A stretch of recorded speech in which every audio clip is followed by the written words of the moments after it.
a étrillé la Lituanie 5-0 hier soir en éliminatoire du Mondial 2022. L'Espagne, vainqueur du Kosovo, conforte la tête de son groupe. Novak Djokovic qualifié pour les demi-finales de l'US Open. Le numéro 1 mondial s'est défait de Matteo Berrettini en 4-7. Après une première manche perdue, le Serbe se ressaisit et l'emporte 5-7, 6-2, 6-2, 6-3. When I dropped the first set, I just went to a different level and I stayed there till the last point, and that's something that definitely encourages me and gives me a lot of confidence prior to semifinals. I know it's going to be battle, even harder than it was today, but I'm ready for it. You know, look, these are the hurdles that I need to overcome in order to get to the desired destination. Au prochain tour, Djokovic affrontera Alexander Zverev. L'Allemand s'est facilement qualifié pour le dernier carré aux dépens du Sud-Africain Lloyd Harris. 7-6, 6-3, 6-4. Un match globalement bien maîtrisé par le numéro 4 mondial face à l'une des surprises du tournoi. Yeah, happy to be in the semis. I think the match was a little bit strange. I think the first set he played very well, didn't give me a lot of chances on his serve, but yeah, I mean after that I started to play much better, and I think the turning point was the first set. I think that I wanted, it did, you know, kind of go my way after that. Chez les dames, Maria Sakkari élimine Karolina Pliskova 6-4, 6-4. Autre qualification, celle de Leylah Fernandez. La Canadienne de 19 ans l'emporte en 3-7 face à Elina Svitolina 6-3, 3-6, 7-6. À seulement 18 ans, Emma Raducanu, issue des qualifications, rejoint pour la première fois de sa carrière le dernier carré d'un tournoi du Grand Chelem. Victoire 2-0 face à Belinda Bencic 6-3, 6-2. I didn't expect to be here at all. I mean, I think my flights were booked at the end of qualifying, so it's a nice problem to have. But yeah, I'm just really enjoying the experience, and out there on the court today, I was saying to myself, this could be the last time you play on Ash, so might as well just go for it and enjoy everything. Les sanctions étaient attendues. Les Marseillais, Payet, Sampaoli et Alvaro ont été entendus. Une longue délibération pour la commission de la LFP qui a finalement statué sur le match arrêté à la 75e minute après un envahissement de terrain et alors que Nice menait 1-0. Compte tenu de tout ce que j'ai rappelé, à savoir nature et gravité des incidents et position de l'arbitre exprimée au cours de la cellule de crise, il nous est apparu que la meilleure des décisions et la plus juste surtout était celle de faire rejouer ce match. Les propos de l'arbitre de cette rencontre ont beaucoup pesé. Lui qui avait d'abord demandé la reprise du match avant que les Marseillais ne refusent de revenir sur le terrain.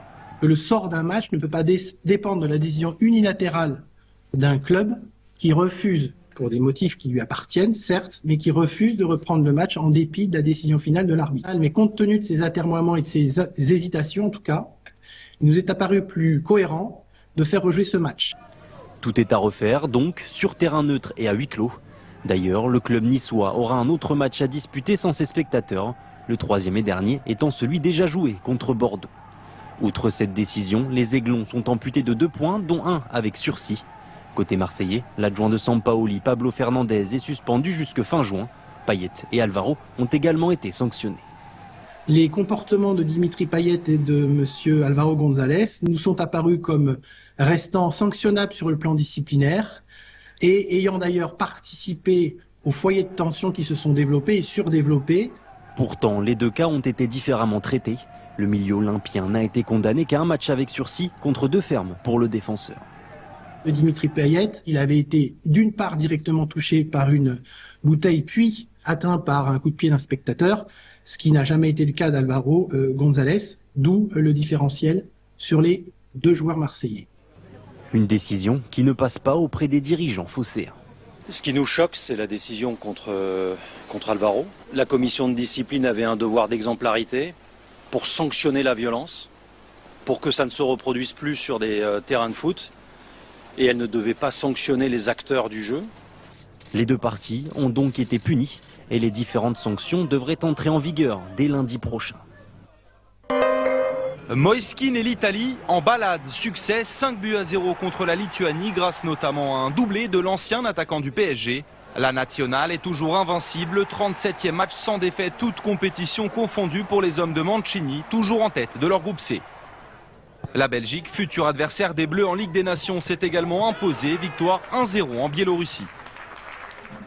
L'Espagne, elle, assure au Kosovo. Ce but de Fornals puis un autre de Ferran Torres en fin de rencontre permettent à la Roja de s'imposer 2-0.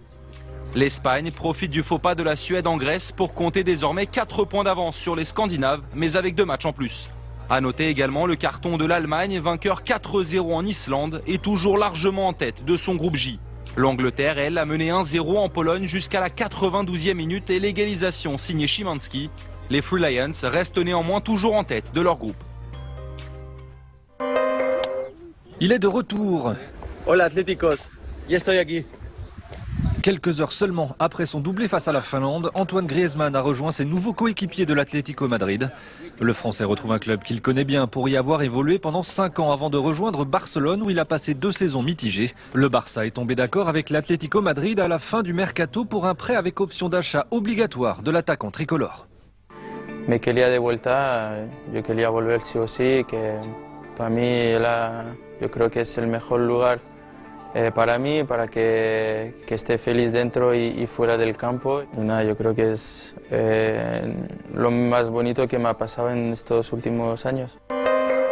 C'est un nouveau chapitre dans une carrière singulière. Eduardo Camavinga est officiellement un merengue. Le Français a découvert ses nouveaux coéquipiers après avoir été présenté à la presse. Transféré pour 30 millions d'euros, l'ancien Rennais portera le numéro 25 au Real Madrid, le club de ses rêves.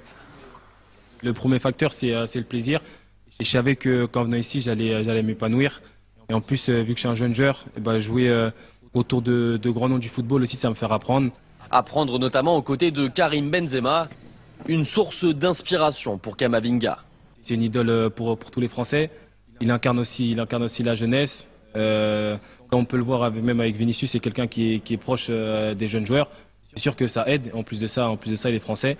Les deux hommes pourraient jouer leur première minute ensemble ce dimanche à domicile face au Celta Vigo. 4e match et 4e victoire à l'Euro pour les Français, facile vainqueur de la Lettonie. Les champions olympiques portés par Erbin Ngapet, meilleur marqueur avec 11 points, s'imposent en un peu plus d'1 heure de jeu. Un succès en 3-7 qui permet aux Bleus de conforter leur première place du groupe. Pour la valider, il faudra remporter 2 manches aujourd'hui face au dernier adversaire du groupe, l'Estonie. Sa mission, gagner à la Ryder Cup à la maison, 3 ans après avoir perdu en France. La sélection américaine est désormais connue. Le capitaine Steve Stricker a choisi les 6 derniers élus. Tony Finau, Harris English, Xander Schauffele, Daniel Berger, Jordan Spieth et Scotty Scheffler auront l'honneur de représenter Team USA dans le Wisconsin. Captain Strick has put his trust in me, and I love the Ryder Cup. It's there's really nothing like it in our sport. I'm really excited to just get out there and start playing with the guys and take the cup back hopefully. Ils rejoignent les 6 Américains déjà qualifiés grâce à leurs résultats. Colin Morikawa, Dustin Johnson, Bryson DeChambeau, Brooks Koepka, Justin Thomas et Patrick Cantlay. Une équipe ambitieuse, jeune aussi. 6 d'entre eux vont vivre leur baptême du feu. They bring in an excitement level that's unmatched, I think. And they're eager. They're willing to learn. They just want to have that opportunity, and they'll do anything for that opportunity. Ces rookies, un atout selon Stricker, qui s'est privé d'un golfeur expérimenté. Patrick Reed, surnommé Captain America en raison de ses bons résultats lors des 2 dernières éditions. That was a very, very difficult call. Kind of lost sleep over that one, but I think it was just the uncertainty, really, of his health, and really the lack of play that led to our decision down the stretch. Ce choix sera-t-il le bon? Réponse dans 2 semaines. L'équipe européenne sera, elle, dévoilée dans les prochains jours.